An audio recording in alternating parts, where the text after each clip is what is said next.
The Prince of Dragon Magic. Book 7 of The Dragon Kings of Fire and Ice by Amelia Shaw.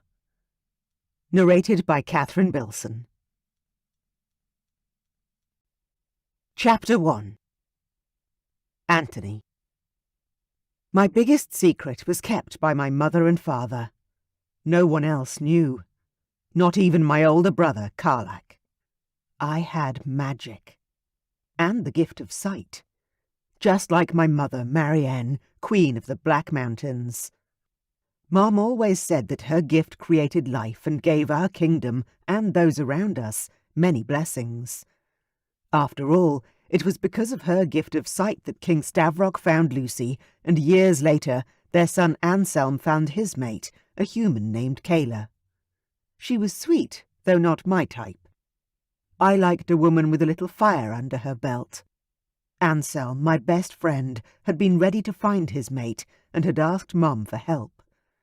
He could have asked me too, since I could see many of the same things my mom could, but no one knew about my magic, not even Anselm, so I was never asked. Mom was a sorceress, so her magic was an accepted part of her, but I was a dragon shifter like my dad, and everyone knew you couldn't be a dragon and have magic. Except, apparently, when it came to me. A magical freak of nature. Anselm and I had grown up together, more like cousins than friends, and the fact that he still didn't know about my magical abilities was beginning to eat at me.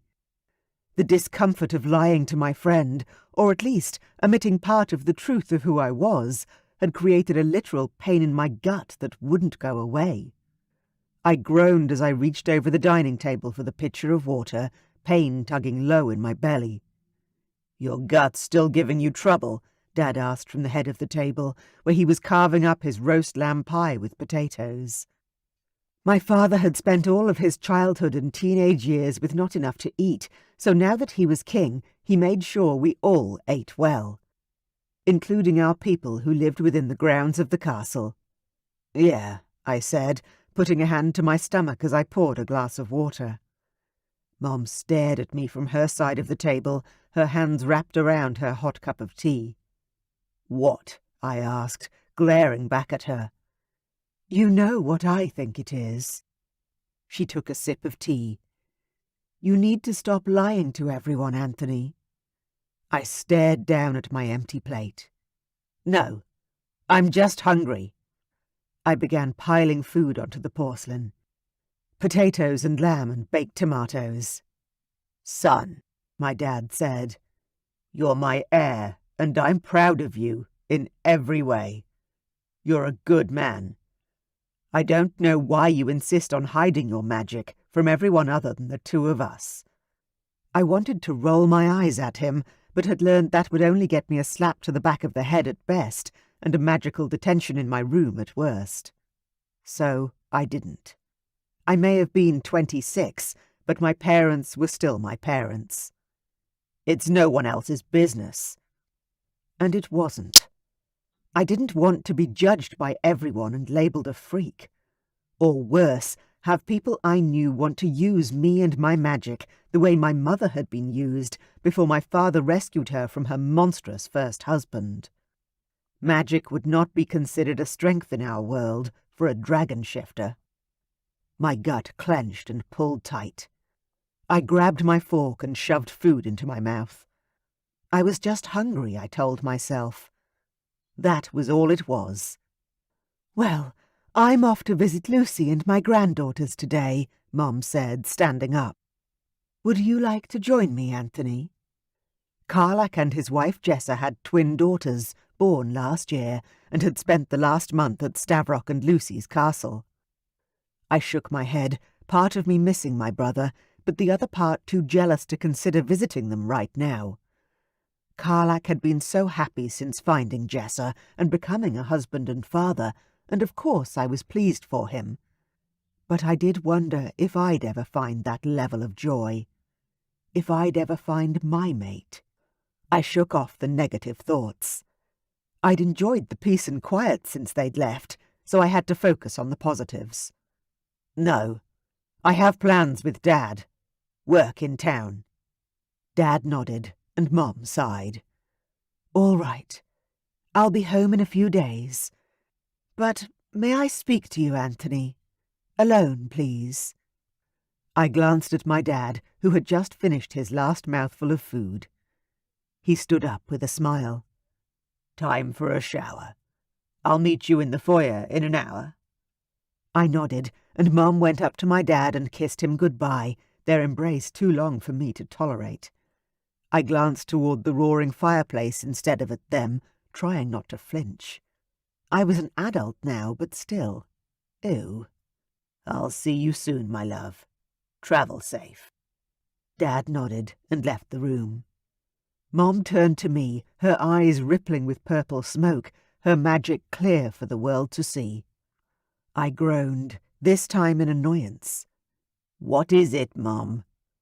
She'd lectured me for years about my desire to keep my magic secret, so nothing she was about to say would be new. "I had a vision last night." Oh, that was new.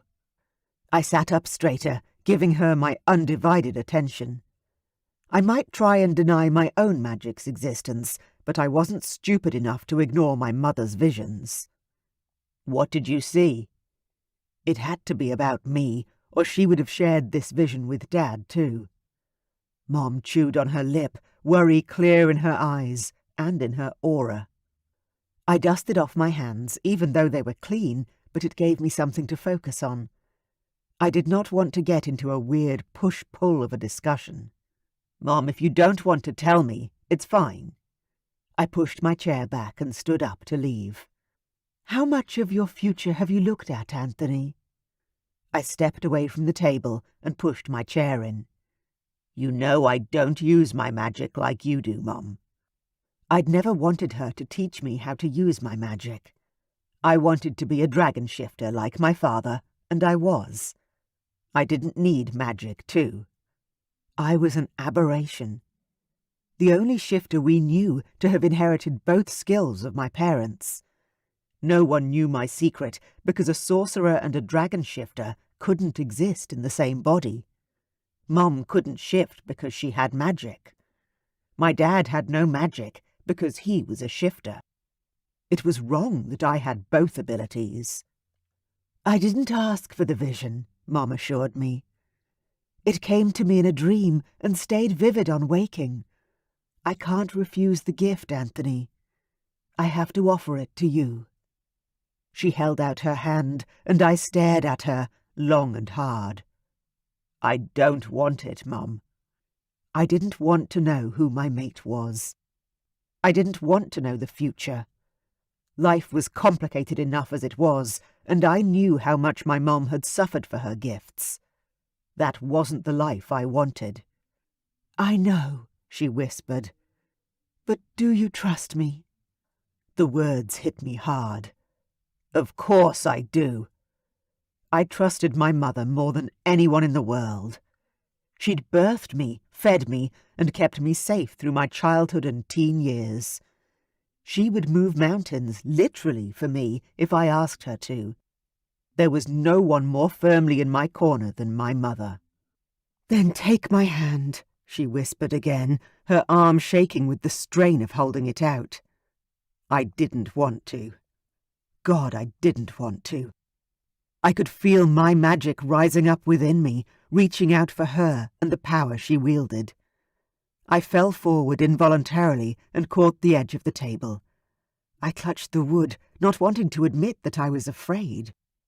Afraid of what my mum wanted to show me, afraid of what my magic would do once I opened that door. I'd never allowed my magic to learn or grow, consciously shoving it down into the black hole I'd created for all the parts of me I didn't want to admit existed. But here, now, I could feel it rising, bigger than ever before. "Please!" Mom gulped out the word, and I was propelled forward by my own powers. I lifted my arm and reached out for her, my fingers straining to meet hers as if of their own volition. When our hands connected, I was thrown into a world I'd long since stopped allowing myself to enter. I threw back my head, and my eyes slid closed as I stood up straight and held out both hands for my mother's magic transfer.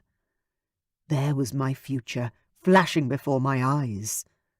A woman, with red curly hair, the flames of desire and passion whirling in her eyes. The image shifted, and real flames surrounded her. There was a child in her arms. Then the flames were gone. She dropped to her knees, begging me for help.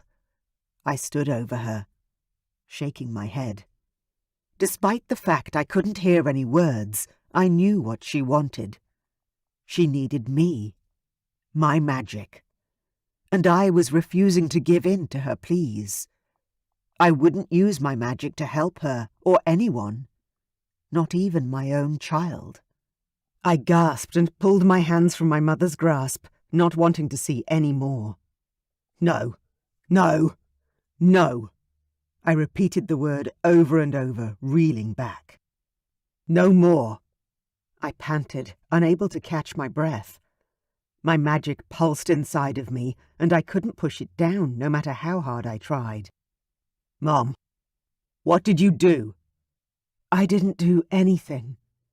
She sounded much calmer than she had a right to be. I only shared my vision with you. I staggered further away from her, toward the doors that led out into the hallway. No.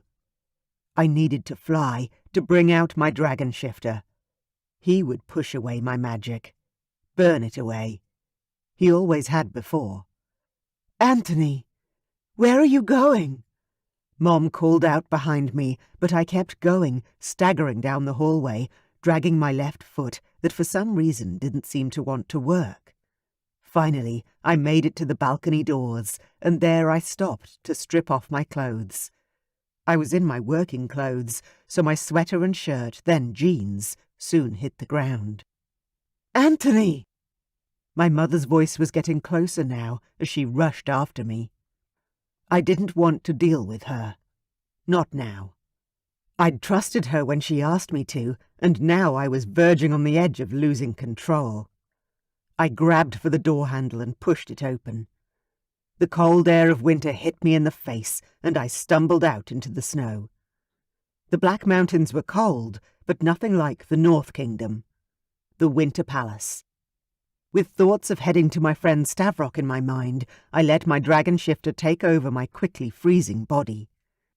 My wings extended from my back, my skin shifting into scales and rock-hard muscles. I closed my eyes, enjoying the rush of power and strength that my dragon gave me. I extended my wings and stepped up onto the balustrade, launching up into the wind just as my mother pushed open the door and shouted at me. "You need to act now, Anthony. There's no time." But I wasn't listening to her. Not today. I flew high, away from the kingdom of the Black Mountains and toward the north. Toward the Winter Palace. Away from my mother and her magic. If only I could get away from mine as easily. Chapter 2. Charity. My name didn't suit me, but no one needed to know that. Not until they had to know, of course. "Can I help you, sir?" I asked the bristling hog in front of the reception desk. "Yes, you can get your manager for me. Now." "Ah, yes. You want a white, middle-aged man, don't you?" "I am the manager, sir. And you're upsetting my staff. So, how may I be of assistance?" I ran the largest restaurant in town. My staff were mostly women. Moms who needed extra cash or time off from their families, or high school girls who wanted work after school. "You can get me a table. Now." I glanced over at my concierge, Tanya, a mom with 5 sons who had the patience of a saint. Even she looked harried and annoyed. I glanced down at our books, even though I knew we didn't have a table to spare. "I'm sorry, sir. We're booked out this evening." I didn't offer him a seat at the bar or an alternative night. Tanya would have done so already, and it was obvious that he'd already tried to push his way in. "No, I want a table now. I have clients here from the city, and this is the only decent restaurant in town." I glanced behind the huge lug, and there were 3 other suits, all staring at their phones, ignoring his boorish behaviour. "I understand, sir. Would you please excuse me for a moment?" I tilted my head at Tanya, and we stepped out of earshot. Okay, so 2 choices. I can kick them out, obviously.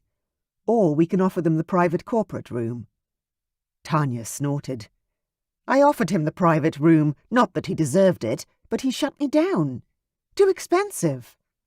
I grinned at her. "Perfect." I would have loved to have just thrown him out on his arse, and I still might be able to, but I had a much more fun card to play now. "Go check on the staff and kitchen for me. I won't be long." Tanya hurried off, and I stepped back to the desk with a grin firmly in place. "Good news, sir." I raised my voice for his corporate clients to hear. "Our private room is available for your party. I'm sure you want to spoil your guests with the best of what our little town has to offer." I batted my eyelashes at him and directed my smile at the other men who'd walked up behind him. "Barry, have you got a table? We're starving." I put on my brightest smile as Barry huffed and puffed. "Oh yes, gentlemen, this way. Barry has booked our corporate room. You'll have privacy and space." And a $500 bill just for the room. I stared at Barry, daring him to refuse the only available table. He nodded. "Yes, chaps, you're in for a treat." Then he stared straight at me. "The manager herself will be serving us in the private room. The cost surely dictates such service." I had the best staff on tonight, being a busy Saturday night, so unless the kitchen caught on fire, they wouldn't need me too much. "Of course, sir," I said smoothly. "This way." I walked the party of 4 to our only private room, seated them, and gave them all menus. "I'll be back soon with the specials and to take your orders." Barry was an ass, but his money was as green as anyone's. The rest of the night went amazingly fast. Between managing the staff and our temperamental chef, I was busy enough. Add in Barry and his clients, and the bottles and bottles of wine they consumed, I was run off my feet.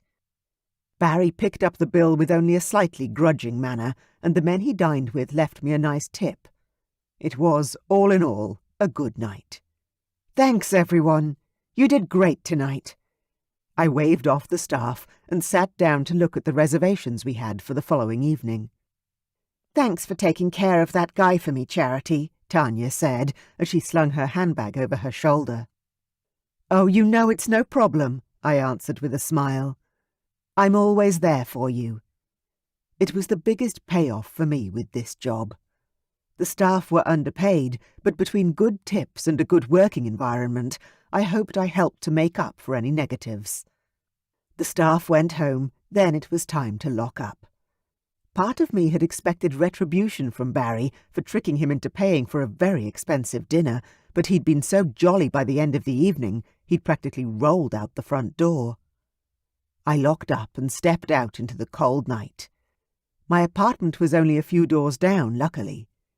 I hurried along the street, keeping an eye out for anyone and anything that might be a danger. Even in a small town where I knew every second person, it still wasn't totally safe for a woman at night. I reached my building's front door, opened up, raced inside, and locked it again. My heart had been pounding too fast, again, and I was a little disappointed with myself. Despite the fact that I'd taken self-defense classes since I was young, I was too aware that I didn't have much hope against a man with a knife or a gun. Feeling truly safe was a luxury I'd never had. I climbed the stairs to my second-story apartment and took deep breaths to slow my heart rate. It was almost 2 a.m. and I was exhausted. Even so, I had a quick shower, washed off all my makeup and the staleness of a long day. Once clean, I made myself a cup of peppermint tea, put on my warmest pyjamas, and climbed into bed. I clung to my mug of tea and glanced over at the romance novel I was reading. It lay on the bedside table, tempting me, but the time was moving toward 3 a.m. now. Did I really need to read more tonight? If I was being honest with myself, part of the reason I was putting off going to sleep was because of the disturbing dreams I'd been having lately. The book I was reading was a paranormal romance novel featuring dragon shifters and princesses.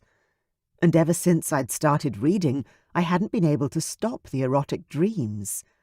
I wasn't even up to a sexy part of the book yet, but with every page I devoured, it felt like I was drawn into the world, and as soon as I was asleep, I was in that castle.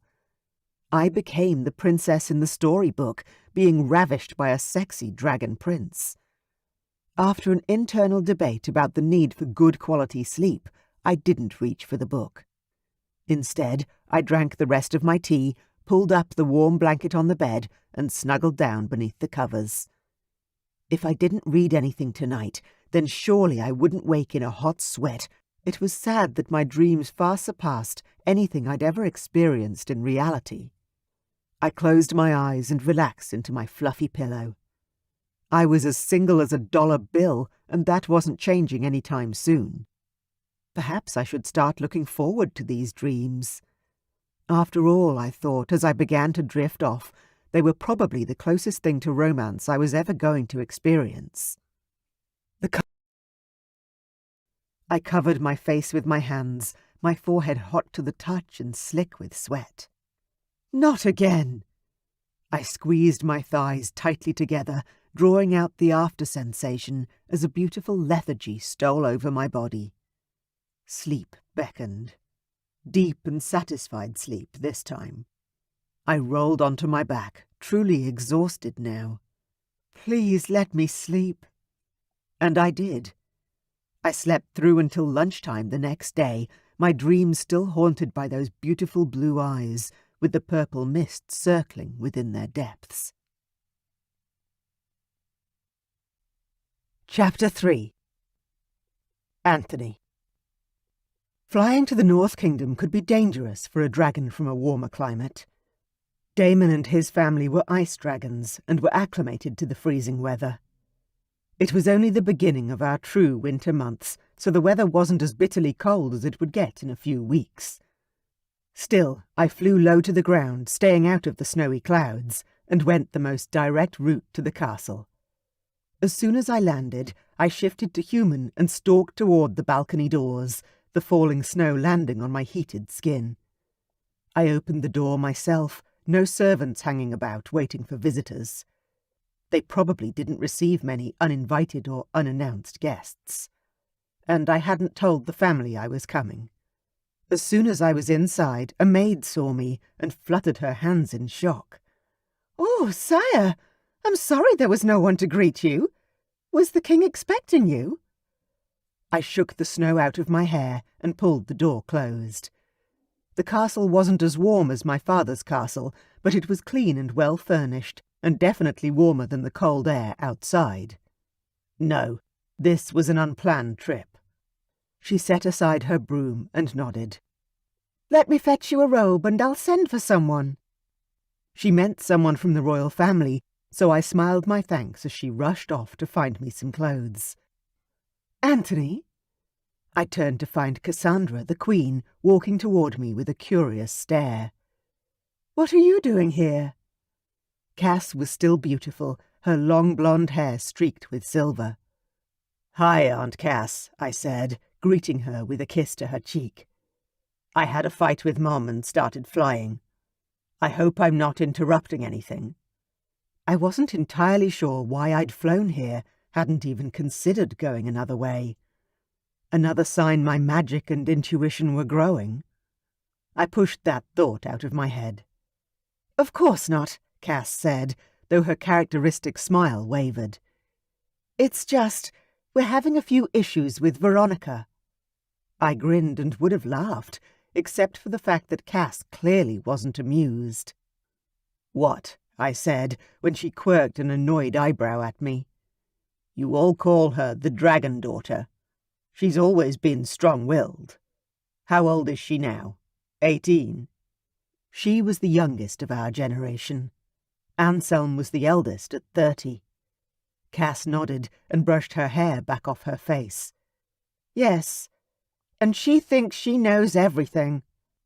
Veronica was young and fearless. In fact, if she wasn't like a sister to me, I would have considered marrying her myself. Veronica has a good heart, Aunt Cass. Even as a child, she was a fierce protector of everyone weaker than her.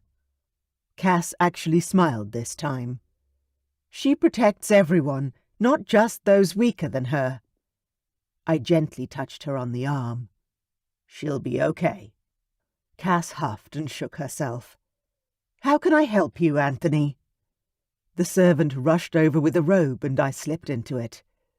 As shifters, our nakedness was second nature, but it was still deemed polite to don clothing in our human form. I don't know, Aunt Cass. And I didn't. I was here. But why? She smiled softly. How about some dinner? My stomach grumbled as if on cue. That would be great. The robe was soft and warm with thick fur around the collar. I think I'm taking this home. It's great. Cass laughed. Please do. Now, dinner. Cass and I joined her husband, King Damon, at the dining table in their small family eating room. Anthony, this is a surprise. How are you? Damon stood up to extend his arm and shake my hand. Thanks for having me on, well, no notice at all. I sat down and slid the chair in, my gaze landing on a beautiful fare of roasted vegetables and steaming hot pies. This looks amazing. Eat, please. I know how flying creates hunger. Then tell us how we can help you, unless I missed something and you've already told Cass everything. Cass reached for one of the pies and slid it onto her plate. He had a fight with his mom, which I can imagine would happen on occasion. Marianne is a fiery one. Damon snorted. She isn't the only one. Oh, hush, Cass said, glaring at her husband. You have to put up with me. We're fated. Remember?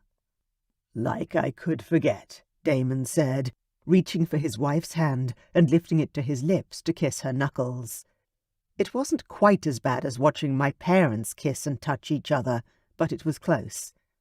I focused on my food, shoveling roasted pumpkin and potato into my mouth. Of the 5 kingdoms in our realm, my family was friendly with 2 of them, led by King Stavrock and King Damon. All 3 kingdoms had kings and queens who were fated mates. Meant to be, in every way. Funny how people used to think that fated mates were rare, I said, breaking the silence and grabbing a pie as well. Damon chuckled. Well, I certainly never thought I'd find mine. We were both very lucky, Cass said, smiling brightly. The happy atmosphere was broken by a slamming door behind me and heavy footsteps on the floorboards. I jumped up and turned, my dragon shifter leaping to the forefront. But it wasn't a threat entering the room, but the dragon daughter herself, ablaze with fire. Hi, Veronica. I grinned at the girl I'd always considered akin to a little sister. Her frown lifted when she saw me. Anthony! I didn't know you were here. She rushed forward for a hug, whatever tantrum she'd planned fizzling out, at least temporarily. It wasn't planned. I just started flying and found myself here. She pulled back, her hands sliding down my arms to grip my fingers. You know it's always good to see you. A vision hit me out of nowhere, like a lightning bolt thrown directly into my brain. Veronica stood by a window, beautiful in a gown of royal purple. She was heavily pregnant and smiling, obviously happy. But where was she? I recognized the windows of the castle, but couldn't place the location. Her hand rested on her belly, cradling her babe as she turned toward the sound of footsteps echoing in the room. I knew instinctively that the man I'd see next was fated for her. I turned to look, unable to resist. A familiar face stepped out of the shadows, his smile a testament to the love he felt for her. Veronica pulled away, disconnecting our hands and halting my vision. "What the hell was that?" she yelled at me. I ran my shaking hand through my hair. "I'm sorry. That's never happened before." Fuck. How the hell was I going to get out of this one? "What happened?" Damon demanded. "Oh, it was nothing," I said, looking to Veronica and hoping she'd see that I wanted her to keep my secret. Apparently not. "When he grabbed my hand, I saw... Veronica gulped, unwilling to share what we'd both seen. I wouldn't share her secret, but how would we get out of this one? Veronica turned to her father, her focus shifting. "Dad, why have I been restricted in all my flight paths this month? I tried to organise to go and see Kayla, and I was told I couldn't."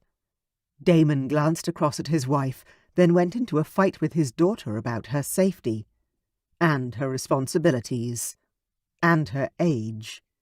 I zoned out, unable to focus on anything except the magic still simmering in my veins. Since when had my magic been so unstable? So out of control? Was that what Mom had seen in her vision? My mate amidst flames that were due to my magic? My out-of-control magic? I clenched my jaw hard. I wasn't interested in finding my fated mate yet, but when I did, I would make sure that I kept an iron grip on my power. I would never knowingly allow my magic to harm anyone, especially not someone I cared about. But what if I lose control and don't have a choice? The voices around me were getting louder, and I backed away from the table. "I think it's time I headed home."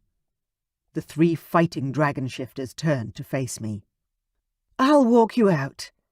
Cass hurried around her husband and daughter to grab my arm. "I won't be long." She glared at Veronica before guiding me toward the door. Once we were out of earshot and walking along the hallway to the same balcony I'd landed on when I arrived, Cass squeezed my arm. "Why haven't you or your parents ever said anything?" "About what?" I asked, my stomach twisting with sudden stress. Cass stopped and held tight to my arm so I would swing around to face her. "You have magic, don't you? Like Marianne."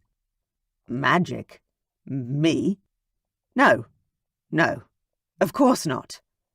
I'd never been asked that question directly, so I definitely hadn't planned my reaction properly. I took a breath and forced a smile to my face. "I can shift, you know that. I can't have magic as well." Cass's gaze was keen, and even though she didn't say anything, I knew she didn't believe me.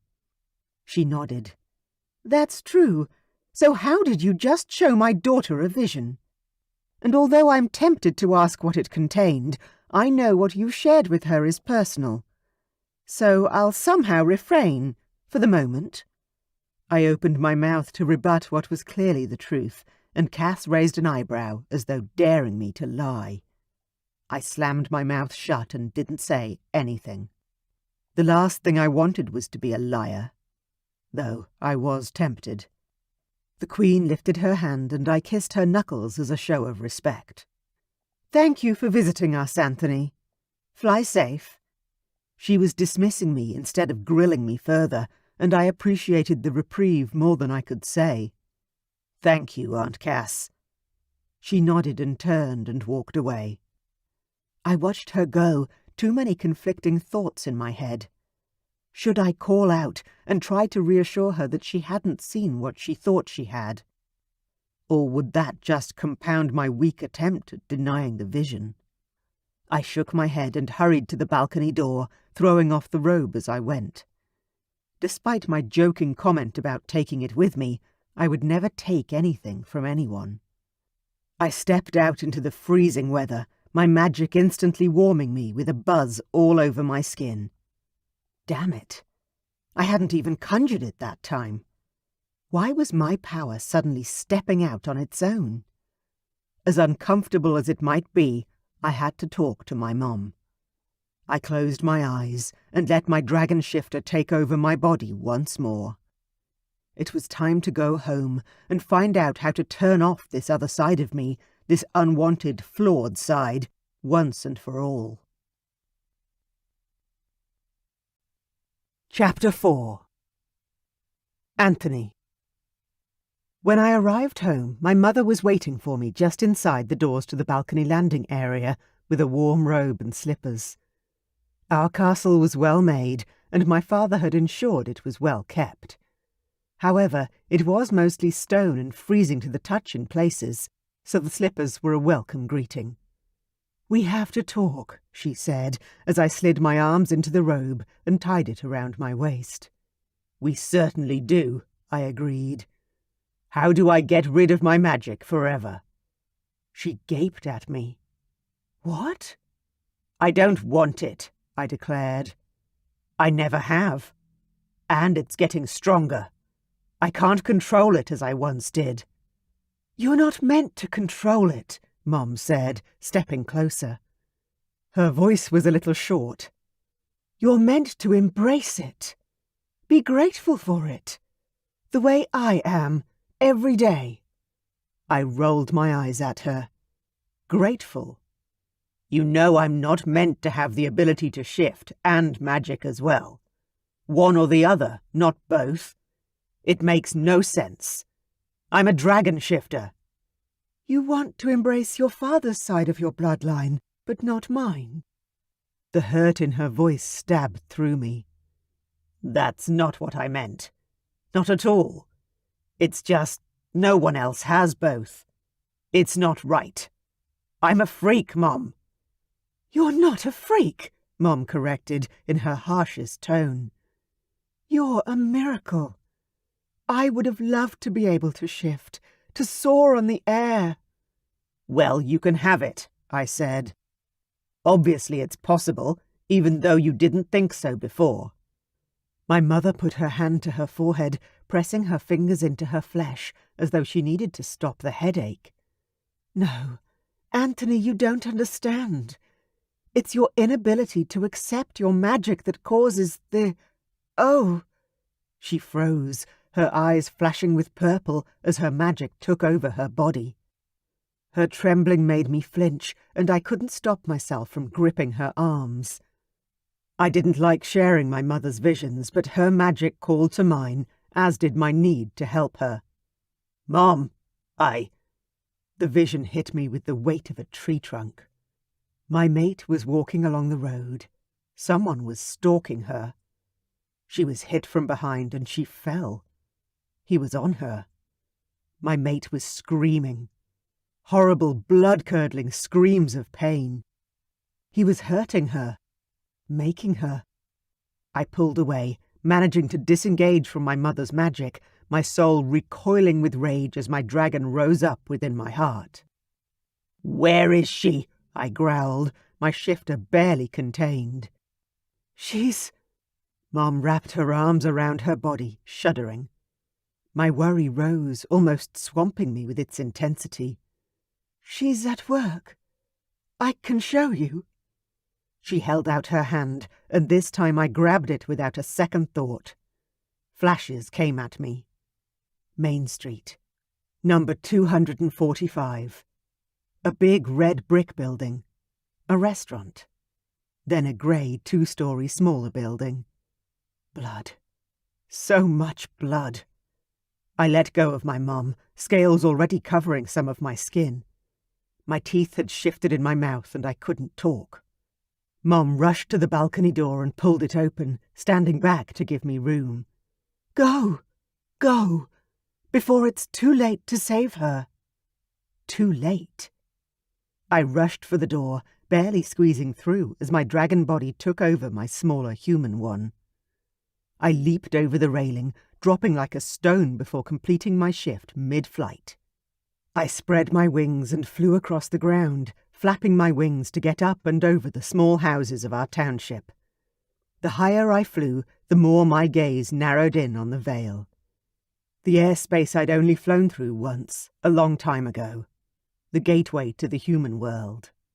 I hit the portal, and tingles coursed all over my skin. Then I was through, into the human world, and immediately warmer. It was mid-afternoon, and the vision I'd seen had been late night.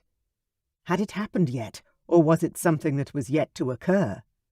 Should I wait it out, or go to her now? I flew lower, spying a small house in a field.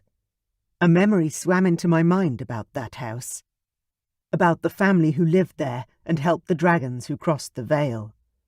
I made a decision and landed in the field, shifting to human. It wouldn't be good for anyone to see me in my dragon form. The ground was cool and soft beneath my feet as I walked toward the small cabin. The front door had a large sign that read, "Friend, please help yourself from the chest below to whatever clothes will fit you. We are visiting family and will be home as soon as we can." I smiled at the warm feeling around my heart from such kindness and wished I'd brought a gem or something for them as a thank you. My magic shimmered inside my hands, and I turned my left palm up and stared as my magic conjured a large ruby from my personal collection at home. I gaped at the stone. How? Why? Damn it. My magic really was out of control, obviously even more so here than it had been at home. Nevertheless, I had the gift I'd been hoping for, so I had to focus on the positive in that regard. I opened the chest and grabbed some pants and a warm sweater, leaving the ruby inside the chest while I searched for shoes. The clothes were a little tight in places, but I was grateful for the comfort. There was no quick way into town, especially unseen. So I walked, not something I did very often in my realm. We ran or flew. Walking was for short distances, usually between rooms in the castle, not into a town many miles away.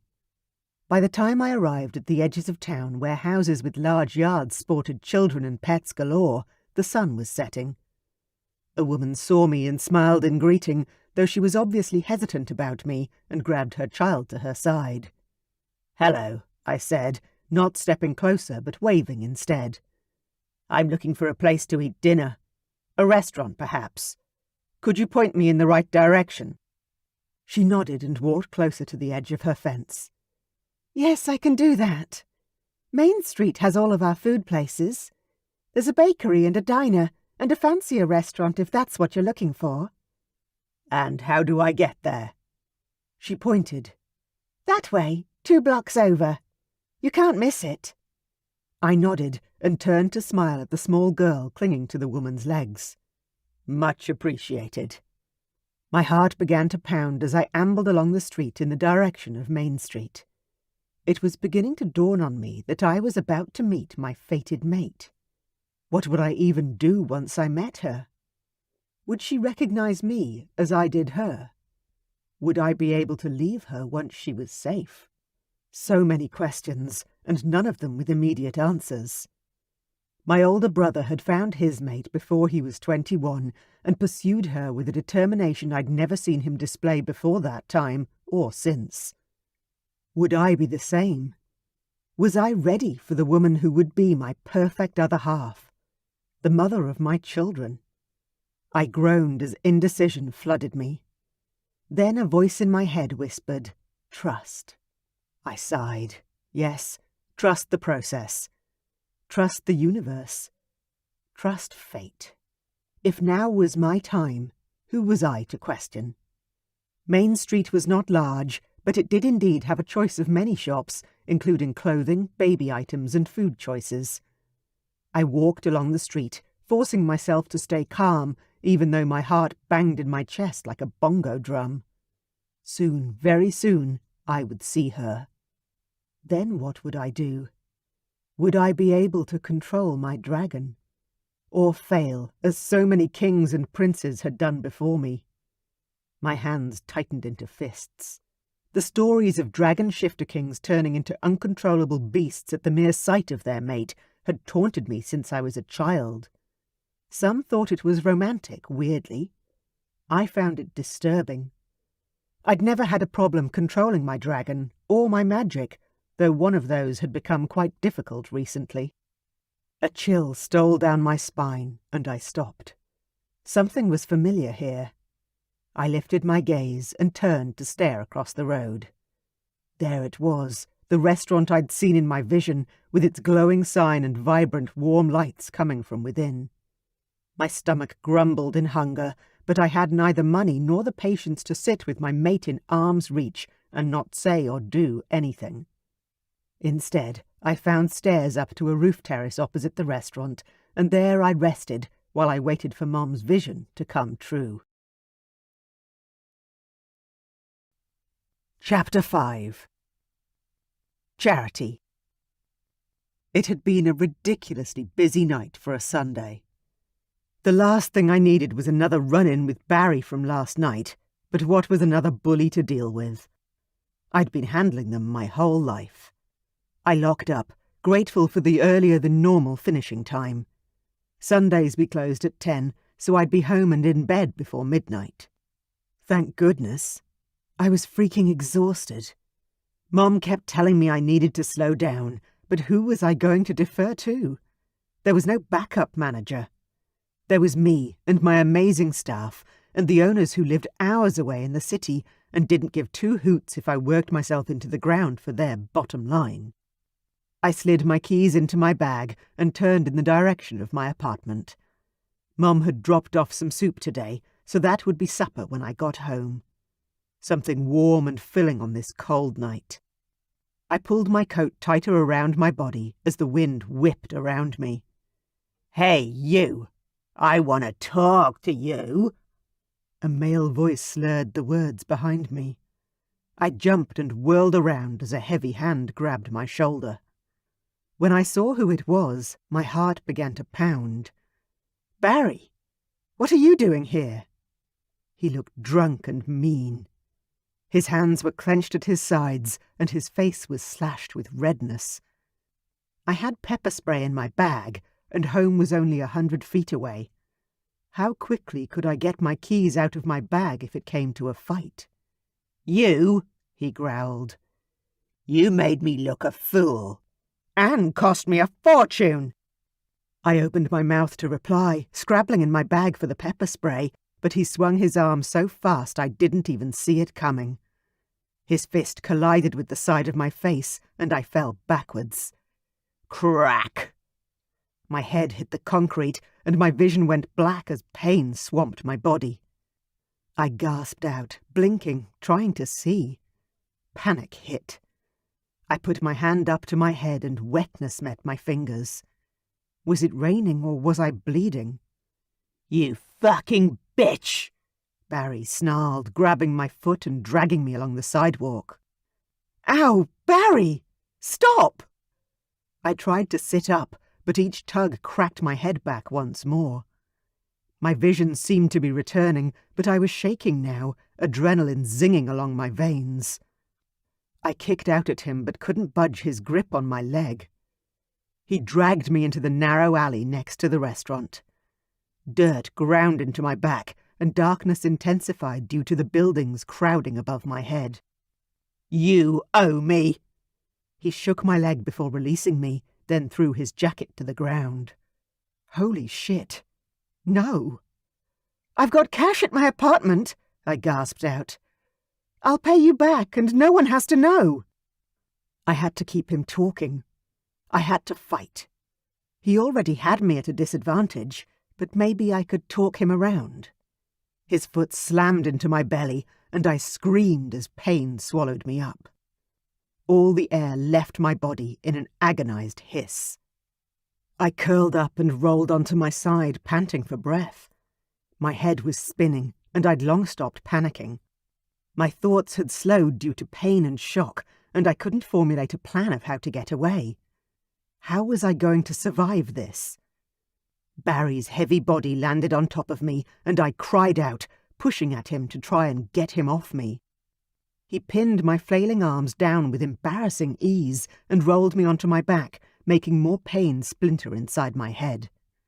"Get off me!" I screamed again, as his hot breath puffed against my face and his sweaty body gyrated against mine. "Never!" he grunted, grabbing one of my breasts in his rough grasp and squeezing. A terrifying growl filled the alleyway. I stared up at a dark silhouette as someone entered the space. It was a man, A very large man, maybe. I blinked, trying to bring him into focus, groaning in disgust as Barry squeezed my breast yet again. He was so caught up in attacking me, he hadn't noticed the intruder. "Help me, please," I whispered the words, unable to call out properly because of the weight of Barry's body on top of me. Hot tears filled my eyes, and I gulped as the man stalked forward, reached down to pick Barry up, and threw him with sickening accuracy into the brick wall beside us.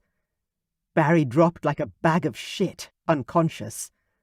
Judging by the crunching noise when he hit the wall, he had to have broken several bones. I was whimpering and shaking now. "I'm here to help you." The man's voice was gentle. He scooped me up into his arms, and I immediately felt protected. I closed my eyes and covered my face with my hands, allowing the unfamiliar sensation to wash over me. Safe. Then another deep growl sounded, and I was suddenly being lowered to the ground once more. What the hell? I opened my eyes and looked up. And up. The man above me seemed to have grown in size, and his feet were no longer feet. They were claw-like. They were talons. How was that possible? Was I dreaming? Was this a nightmare? "Do not be afraid." His voice had roughened and his words were garbled. "I will fly you to safety." Fly? His talons reached for me, and I froze as one of them scooped me up and held me tightly against the cool scales on his chest. With a single jump we were soaring up, and into the air. I began to hyperventilate, fear striking me hard in the chest as my town got further and further away below us. What in God's name was happening? I looked up, and that's when I realized what type of creature held me in its talons. A dragon. A real motherfucking dragon. And then the world went dark. Anthony. I flapped my wings harder, aiming for height, reaching for my magic to shroud my mate in the warmth she would need to survive the cold we were flying toward. For the first time, I welcomed the rush of magic, knowing I was helping the beautiful woman in my grip to avoid freezing to death. I wanted her to feel warm and safe and comfortable, and if my magic could bring her a little of that, then for once it was a good thing. My mate, whose name I still didn't know, was unconscious now, so I tucked both claws around her and held her as close to my body as I could. God, she's amazing. Gorgeous. With every beat of my heart, the feeling grew stronger within my chest. She's the one. I'd known it the moment I saw her step out of the restaurant. I hadn't known what to do from my vantage point on the roof terrace of the shop opposite. I was frozen in shock at the sight of her. My dragon had surged inside of me, demanding I claim my mate. I'd been so distracted trying to control my shifter that I hadn't noticed the man come up behind her. When he hit her and dragged her into that alley, I jumped off the roof terrace and reached them as soon as I could. "I hope he's dead," a snarling voice said inside my head. He'd touched my mate. Hurt her. I'd thrown him hard enough. I hoped with every fibre of my being that the one hit against the wall had ended his miserable life. What sort of man hit a woman who couldn't defend herself? What sort of man tried to rape a badly injured woman? A man who didn't deserve to live. I flew higher, reaching the veil that separated my world from hers. I hesitated for just a moment, worried how my mate would feel about me taking her away from everything she'd ever known. But she was injured, and my mother's magic could heal. My dragon fought my humanity back, knowing that we would be able to make her happy. Somehow we would make it right. Because now that I had her, I would never let her go. I flew through the veil, and the cold hit hard. I pushed more of my magic down through my claws to protect my mate from the snow as I flew, catching the wind currents so that I conserved my energy where I could. The Black Mountains were in sight. My home. And now, hopefully, it would be my mate's home too. I flew lower, pushing myself to fly to the top level of my parents' castle, where I would be seen by fewer people than if I landed on a lower level. I manoeuvred my hold on my mate and managed to land on the icy balcony on one leg. I shifted back quickly, catching my mate in my arms and rushing to the door. It immediately opened for me, my mom on the other side of the glass. "Come in, come in! I've prepared the bed for her." The top floor of the castle was the wing that Mom once lived in when she was the widow of King Magnic. When she married my father, she moved into the royal chambers. I didn't ask questions. My mother always knew everything. So I simply followed her to the small room where she'd once lived and placed my mate on the clean sheets. Mom pulled the blankets up and over her. "She's hurt." I nodded, my teeth tightly clenched together as anger filled my heart. Mom continued, "But not as badly as in the vision. You saved her?" I nodded once more and managed to say, "I think so." She gestured to the door. "Go have a quick shower and get dressed. I'll stay with her." "Should I fetch a doctor?" I asked, already moving toward the door. Mom shook her head and lifted her hands. White magic glowed in her palms. "No, I can heal these injuries. Go get ready. Your mate will be awake soon." I took one more lingering look at my mate, her eyes still closed. Then I ran to my bedroom 2 flights down and into my shower to wash away the stink of anger and blood. My mate would be awake soon, and I wanted to be by her side when she did. Chapter 6. Charity. I jerked awake, then relaxed into a strange sort of lethargy, almost like I'd been drugged and couldn't open my eyes. But I wasn't drugged, and I was so comfortable. In a bed with expensive sheets and a soft mattress and the most luxurious pillows cushioning my head. But why was I in a bed that wasn't mine? My eyes popped open and I glanced around, not moving any other part of my body. Above my head was a bed frame I didn't recognize, with an ornate ceiling and a light fitting that looked like it was from a historical movie set. I tried to sit up, but my stomach hurt, and I moved my hand to cover the pain. "Ow!" "Try not to move," a soft female voice said. "I've done what I could to heal you, but as you're human, you'll need to do a lot of the mending yourself." I twisted to see a woman sitting calmly beside my bed. She was beautiful and very regal-looking. With her long velvet dress and her hair pinned up, she looked like a medieval princess. "Where am I?" I demanded. "You're in my home," she answered simply and smiled at me. "I'm not sure how much you remember. You were attacked. My son rescued you and brought you here." "Your son?" The door to the room opened and a man rushed in, slowing when he saw I was awake. I managed to lift myself up a little, and the woman adjusted the pillows behind me so that I could see the face of my supposed saviour. He'd rescued me from an attack. My breath caught in my throat as he walked forward, unspeaking. He was absolutely gorgeous, with bright blue eyes and dark hair, with the kind of stare that took my breath away. I bit my lip as I stared at him. He seemed familiar somehow, but he couldn't possibly be. Where would I have met a man like this? "How are you feeling?" The sound of his voice caused my whole body to shiver involuntarily. It wasn't unpleasant, more like a frisson of awareness than a shiver because I was cold. I don't know," I managed, pushing myself up to sit higher in the grand bed. "What happened?" "You don't remember?" He glanced at the woman sitting beside me. I frowned, searching my memory for something, anything, and came up with a blank. "No, I'm sorry, not at the moment." "It's okay," the woman said, patting my hand. "Anthony, tell our friend what happened. What's your name, dear?" "Charity," I answered quickly. At least I knew my own name. I sounded like a dumbass about everything else. The man, Anthony she'd just called him, moved to the same side of the bed where his mother sat. As he moved closer, I could see the resemblance in the colour of their hair and the general aura they both had about them. They both radiated a sense of honesty and calm. Not feelings I usually attach to strangers. "Charity," he repeated, a soft smile tugging at his lips.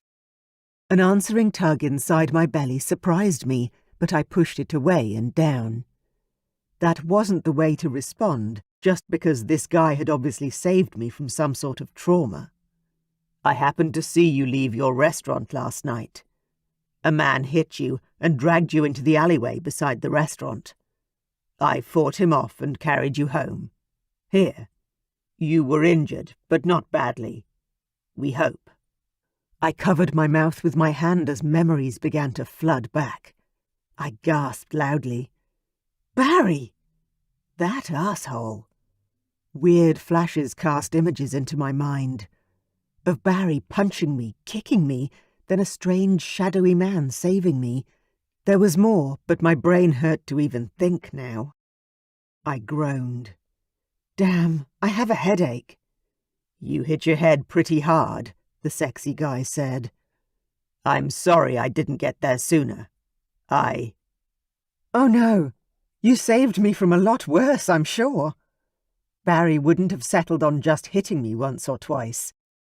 I was pretty sure he'd been trying to rape me, and if this man hadn't come along.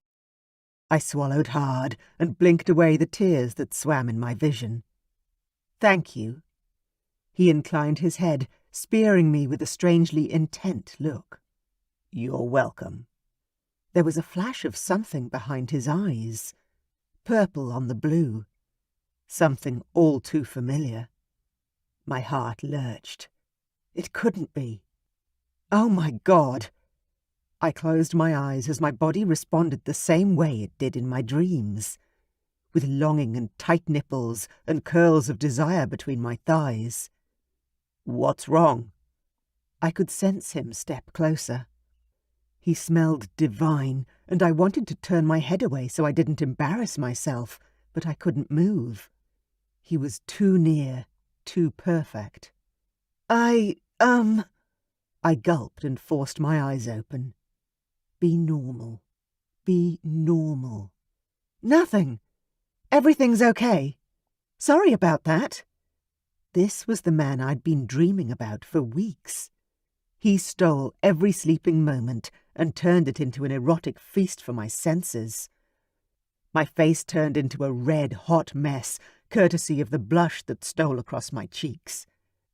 I put my cool hands to my hot face and attempted to look composed, even though I wasn't. How is this possible? He isn't meant to exist. "Have you seen my son before?" The woman narrowed her eyes in a knowing manner. "In a dream, perhaps?" "How did you know that?" I whispered, sitting straight up despite the niggles in my body. The pain in my belly had mostly subsided, and, although I could sense some tenderness and stiffness in my back, I was feeling a lot better than before. The woman smiled. "Proper introductions first. I am Marianne, and this is my son, Anthony." I tried to nod, but found that increased my headache. "Have you got some Advil or something for a headache?" Marianne stepped closer. "Would you like me to take your pain away?"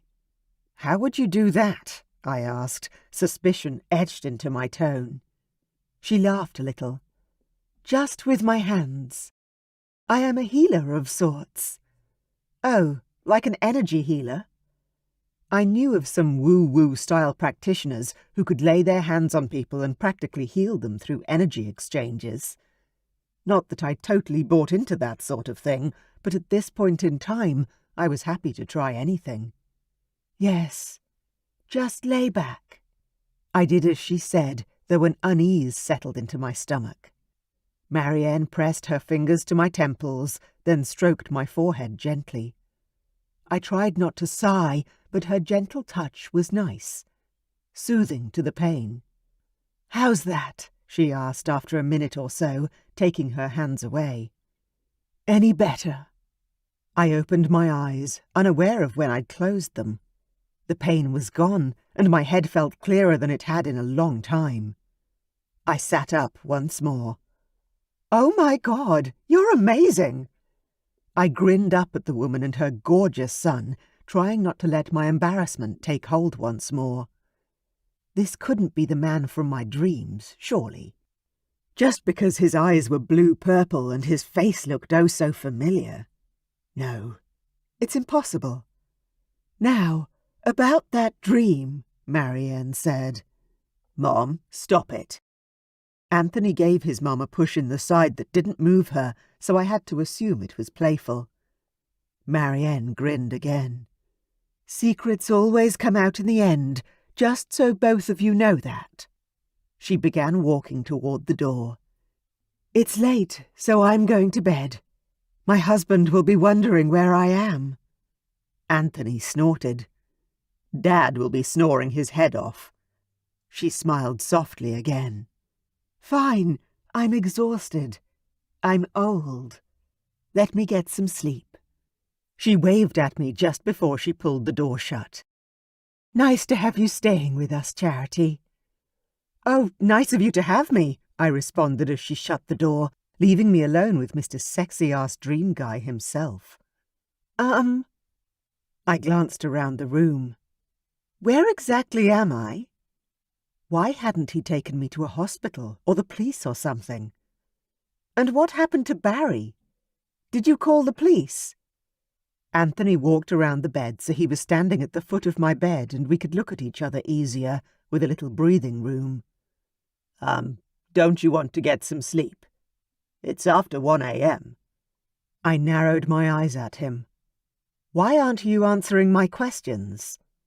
Part of me argued that I should be feeling afraid, but instead I rationalized that if they'd wanted to hurt me, I wouldn't be lying in a plush bed, comfortable and healing. He ran a hand through his hair, then looked at me with eyes that shone with heat. Because I'm afraid to tell you. Tell me what? I whispered, and even though my pulse quickened, there was no fear in my heart. He gestured to the bed. Where you are. What I am. What you are. As though the words conjured the images, more memories flashed through my mind. Memories of a dragon, picking me up and holding me. Carrying me away. Flying. No, I whispered. It can't be true. It isn't possible. He couldn't be some sort of dragon prince in another world, like the one I dreamed about every night. What can't be true? He asked, his eyes flashing with the purple mist I'd seen too many times to count, in my dreams. My belly clenched with longing at the sight. I forced myself to pretend calm as I said, Please just tell me the truth. Where am I? Who are you? And yes, what are you? My heart was beating erratically now, but I wouldn't run. I needed to know the truth, the whole truth, and nothing but the truth. Anthony sighed heavily. Mom was right. The truth always comes out, doesn't it? He was trying to be light-hearted, but my nerves were stretched tight, and all I could manage was a nod. Please. He grabbed the bed end and leaned forward, seeming to brace himself for what he needed to say. My name is Anthony, and I'm a prince. The second-born son of the King and Queen of the Black Mountains. I brought you here to our castle, my home, because I knew my mother could heal you. Holy shit. Then Anthony continued and blew my world apart with his declaration. And I'm a dragon shifter. We all are. Well, my mother isn't. She doesn't shift, but pretty much everyone else does around here. I inhaled sharply, struggling not to laugh hysterically. Say what?